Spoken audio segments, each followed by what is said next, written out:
Kthejmë përsëri shikues nderuar, jemi bisedë me biografin e Terezës, me Dom Gjergjin, një shans që nuk besoj se është i zakonshëm, është i rrallë.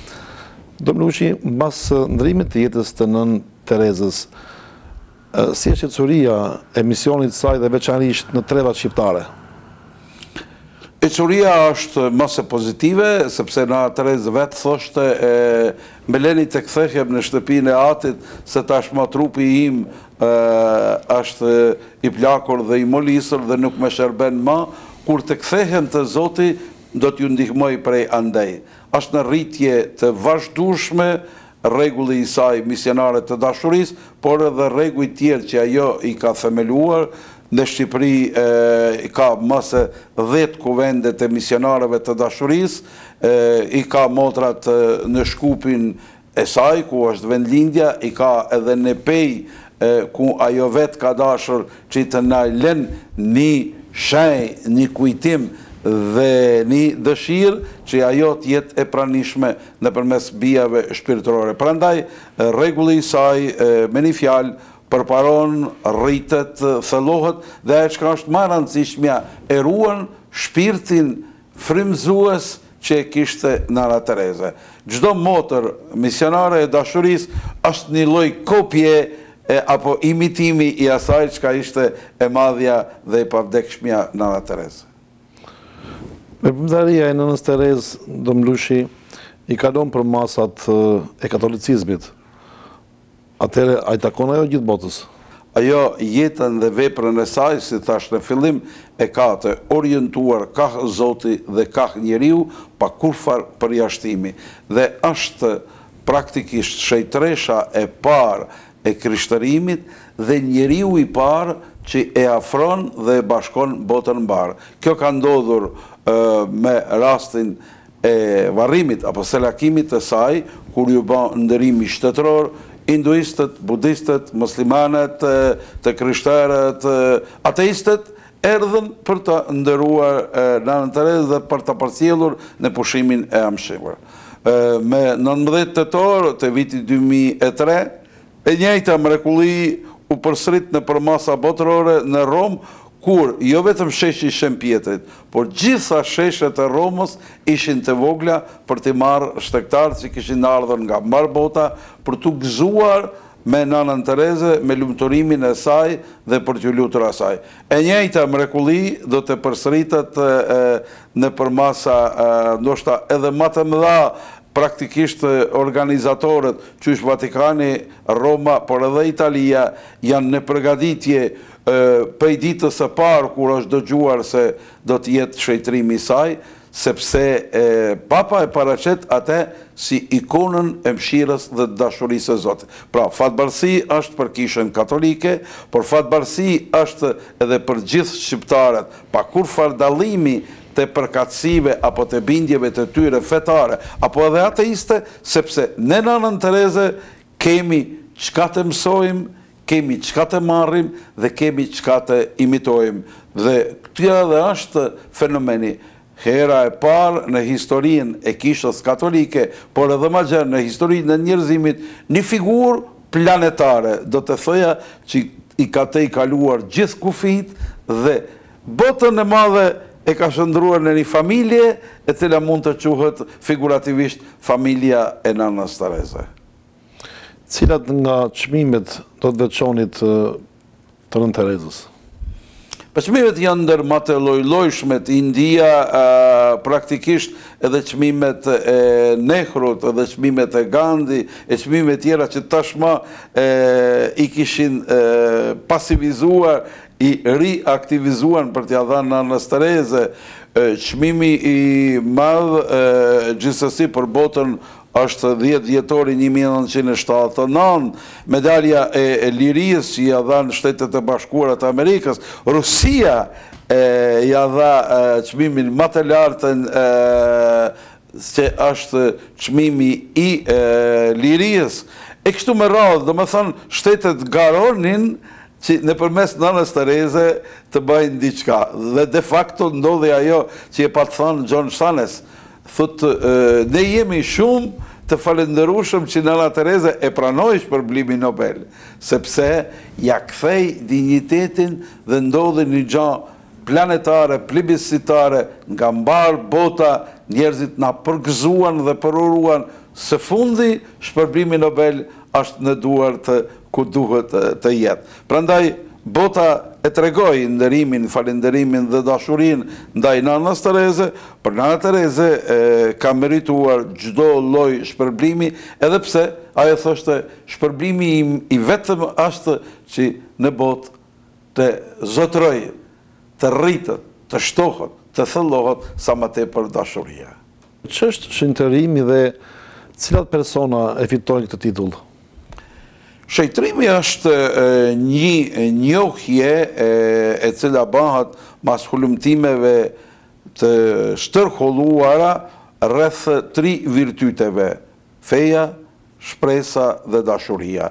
Dhe nami apo zani i shëjtërisë, apo si që thuhet në terminologjien latine, in odorem sanctitatis, që dikush ka jetuar dhe ka dhënë erën e shëjtërisë dhe të mirësisë. Kur bëhen gjitha këto hulumtime në nivelin ku ka jetuar personi, dhe më thënë nivelin dioqezan, atëhere nëse përfundojnë me sukses ato për cilën në dikasterin apo kongregatën për shpallën e shajtërve, ku janë proceset e Komisionit Ndërkombëtar të Teologëve, studiusëve të mëdhaj, Komisionit Ndërkombëtar të mjekëve, të profileve të ndryshme, jo të krishterë edhe ateistë, të cilët vërtetojnë se mrekullia ka ndodhur dhe nuk ka shpjegim shkencor që mund ta tregojnë se çka ka ndodhur dhe si ka ndodhur. Komisioni i kardinajve e cili aprobon dhe fjala e fundit është e papës e cili. Prandaj Kisha Katolike, kur shpall dikën shajt apo shëjtëresh, e paraqet si model i jetës së krishterë dhe si ndërmjetësues mes Zotit dhe njeriut dhe njerëzimit, të cilin e lusim. Me një fjalë apo mënyrë figurative të themi, shajtërit apo shëjtëreshat janë avokatët tanë para Zotit. Domlushi Nën Tereza me punën e saj e ka shëntëruar vetveten. Dhe Papës Mirë, Papës Francesku, tani më 4 shtator, i ngjelet të kryej anën ceremoniale. A jam korrekt me pyetjen? Po, gjithsesi se Nana Tereze i ka bërë një përshtypje të jashtëzakonshme këtij pape dhe ai thot vetë se e ka si frymëzim të vazhdueshëm, e ka njohur personalisht dhe e ka takuar sidomos në Rom, bile pa të thënë, ndër të tjera kështu. Ajo ishte një grua e cila atë çka mendonte edhe e thoshte me liri të plot. Ishte tejet e guximshme dhe në qëndrimet e saj ishte shumë largpamse, profetike. Pastaj si në Hoka tha, nuk isha dashur që të ishte e prorja ime, se ishte në stilin e një generalit i cili di se çka do. Por sigurisht Papa Francesku e zgjodhi në vitin shajt të mëshirës hyjnore shpalljen e Nanës Tereze, duke paraqitur atë si ikonën e mëshirës dhe dashurisë së Zotit. Ata që bota nuk do t'i shoh as me sy, Nana Tereze jo vetëm i pa me sy, por i përgdheli dhe i përqafoi me dur, i deshi me zemër, i shërbej me tërësinë e qenjes së saj. Pjesëmarrja e shqiptarëve në ceremoninë e shëntërimit të saj, a do të jetë e organizuar në rang kombëtar? Gjithsesi, Nana Tereze duhet ta ketë një vend kombëtar në popullin shqiptar dhe shpresoj dhe uroj që 5 shtatori të jetë një festë kombëtare jona, një festë në të cilën ne do t'i kthehemi vetvetes dhe së vërtetës dhe do të frymëzohemi në jetën e Nanës Tereze, që në botën e vogël në cilën jetojmë ne të bëjmë atë çka thoshte Nana Tereze, veprat e vogla me dashuri të madhe. Po pozicioni juaj personal si biografin e Terezës me rastin e shëntërimit, cili do t'jetë? Për mua është një gëzim dhe përjetim i jashtëzakonshëm që protagonistja ime, të cilën për 28 vite e kam përcjellur në meridiane të ndryshme, të jetë në elterin e shëjtërimit, dhe kjo është një gëzim i jashtëzakonshëm, sepse ajo e kishte një trajtim të mrekullueshëm ndaj meje, me konsideronte si priftin apo meshtarin e saj, dhe me ndihmoi shumë në gjurmim dhe në hulumtim të jetës së saj, edhe mërfimet dhe tregimet të cilat janë të pashlyeshme në mendjen dhe në zemrën time. Roli im është që vazhdimisht jam i bombarduar nga mbar botha dhe agjensitë e ndryshme, radio, televizionet e tjera, ju kam thënë edhe i peshkvit edhe konferencës i peshkore, mos me ngarkoni me çështje organizative, do të jam në shërbim të mjeteve pamore dërgjimore për t'i ndihmuar si njerëzit ta shijojnë dhe ta njohin më përse afërmi Nanën Tereze. Dhe kudo që shkoj, shpesh herë njerëzit me një nderim dhe admirim të jashtëzakonshëm me presin, bile ndodhin raste që ma marrin dorën dhe duan të ma puthin, thëm jo, se unë jam një prift i thjesht dhe s'kam, thojnë jo për ty, por këto duar të bekuara e kanë prekur dorën dhe Nanën Tereze. Dom Lushi, mbas shëntërimit të Nën Terezës, çfarë duhet bëjnë shqiptarët? Shpresoj që shqiptarët pas shëntërimit të saj do të jenë edhe më të zellshëm, do të jenë edhe më të kujdesshëm ndaj njëri tjetrin, do ta kultivojnë nderimin, falënderimin, dashurinë për njëri tjetrin, dhe mbi të gjitha do të shkojmë në dy faza të cilat janë pak të pranishme, që është lutja apo orata që duhet i drejtohet Nanës Tereze, dhe mbi të gjitha imitimi. Të rinjtë dhe të reja tona e kanë një model të mrekullueshëm që të mundohen në jetën e tyre të bëjnë diçka në stilin e Nanës Tereze, që de facto do më thonë stili i vetë Zotit. Dom Lushi, gjatë bisedës ju thatë se jeni një person i vogël.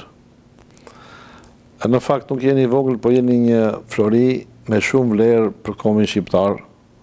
Dhe unë ju falenderoj, pasi me punën që ju e keni bërë, jeni nderuar, respektuar jo vetëm nga shqiptarët, por nga mbar bota, dhe isha i privilegjuar që kisha në bisedë. Ju falenderoj, me shpresë që të takohemi edhe në Rom, me një pronotësim nga Vatikani për Nën Terezën, mbasi ajo është shëntëruar. Dash Zotit që takohemi të shihemi për mirë dhe të vazhdojmë bashkë bisedimin ton për të ndriçuar nga këndveshtrimet të ndryshme jetën, veprën dhe porosien e Nanës Tereze. Ky është një vit që mua më jep të drejtën të flas shumë për Nën Terezën. Ju falenderoj dhe juve për respektin që mbet, pra më keni falur fotografitë e Nën Terezës me shkrimin e saj. Të falenderoj fort. Po, janë dy shkrime të cilat Nana Tereze i bëri me 3 maj të vitit 1990, kur ishim së bashku me i peshvin e ndjerë i Mzotnik Prelën, me i peshvin e sotëm që ishte në rolin e vozicit, ishte prift i ri Domdod Gjergji, dikur studenti dhe nxënësi im, dhe shkuam në Bukuresht, sepse atje hapte shtëpijen e parë në Rumani, pas ngjarjes së madhe të pajtimeve të gjaqeve të Verat e Lukës, i treguam se populli shqiptar po pajtohet, dhe fytyra e saj plot me rrudha u mbush me lot gëzimi, i hapte kriht, o Zot, populli jam shqiptar po pajtohet, dhe atëhere e shkrojti edhe me dorën e saj urime rinijës shqiptare, kosovare dhe gjithë atyre që e përkrahin pajtimin, dhe e shprehu dëshirën që të vinë në Kosovë për të festuar këtë ngjarje dhe këtë përvjetor të rëndësishëm. Fatkeqësisht rrethanat politike u keqasuan dhe atëherë Vatikani e këshilloi që mos të vinë për mos të ndodhur ndonjë atentat apo tragjedi e dimensioneve të mëdha. Nana Tereze na ka përcjellur vazhdimisht me uratën e saj, dhe ajo prej papas, prej sekretarit të Kombeve të Bashkuara, prej kryetarëve të Shteteve Bashkuara të Amerikës, apo kudo në botë, Fjala e saj ishte, ju duhet të bëni diçka për ta shpëtuar popullin tim shqiptar, e në veçanti Kosovën, e cila praktikisht ishte në luftë pa luftë. Shikues nderuar, ishim në bisedë me biografin e Nën Terezës, me Nënën e Dashurisë. Dom Luçi, faleminderit të nderuar teleshikues, mirë takofshim në emisionet e tjera të gëzueshme për kombin shqiptar.